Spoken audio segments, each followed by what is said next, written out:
Well, the budget passed on time again this year, but lawmakers still need to make some decisions on controversial bills. Liquor privatization, pensions, and transportation are just a few. That's right. Governor Corbett stopped by the CBS 21 studios yesterday to talk with Sherry Christian about some of the issues affecting the state, including these bills.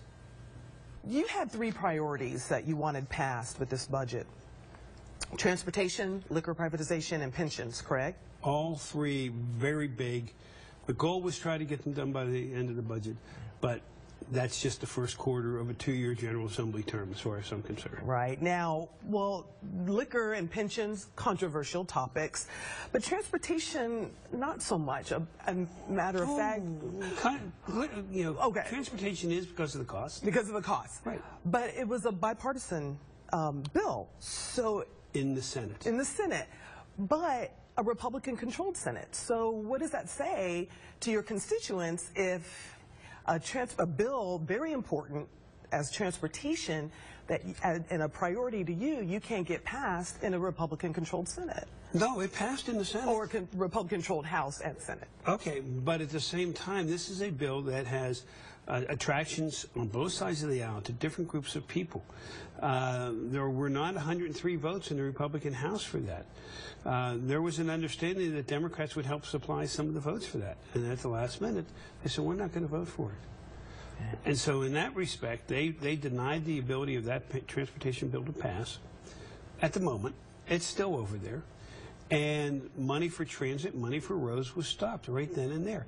We lost an entire building season, construction season, as a result of that vote. And that's a construction season that would have had us working on the roads, working on the bridges. It's a construction season that would have had a lot of people working. Now I know many contractors are looking at having to lay people off, possibly. Hopefully they don't. We're trying to keep them employed. But it was all because of a partisan issue. In the Senate, 45-5. Okay, Republicans have 27, Democrats have 22. They came together. It was in the House that it didn't happen. Right. Was there a smaller bill that we could Well, there's different versions of the bill. My bill was smaller than the Senate bill.